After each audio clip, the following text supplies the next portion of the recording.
guys, as you all know, I get stuff from Amazon. So in today's video, I'm going to show you 3 outfits you could pair with this really pretty white long sleeve tie front crop top. And this is from Brenton, so thank you so much, Brenton. So let's go check out these outfits. So this is the first outfit. So I paired this black cami top underneath and I tied it at the front. You could leave untied or whatever. And I also have a black belt with a gold buckle, even though that isn't really bad. And I got these high-waisted, dark washed ripped jeans, which are really cute. And I got this cute, I guess, leather pleather bucket hat. And if you guys want to know where it's from, it is thrifted, and I only got it for like $2.49. So it was a pretty great buy, and I really love it, and it goes with so many of my outfits. So yeah, on to the next one.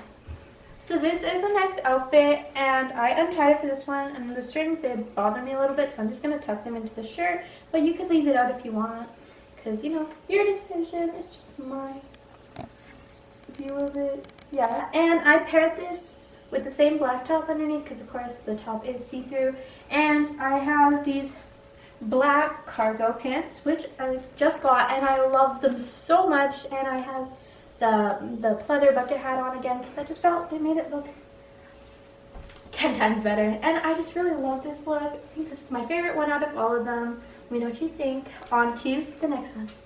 And for my last look, I decided to make a formal look with this nice pleather skirt, and it's a mini skirt too, and I really love this skirt. And I have the same black top because remember it's see-through, and the really nice tie front long sleeve with no bucket hat though. But also I would wear this with like maybe a pair of like either plain white like sneakers or even a pair of like heels, who knows, like black heels. But you know, and I would wear all the other looks with white sneakers. So yeah, so thank you guys for watching, and let me know in the comments which one of the 3 looks was your favorite. And I think honestly this one might be my favorite. But anyway, yeah, see you in my next video.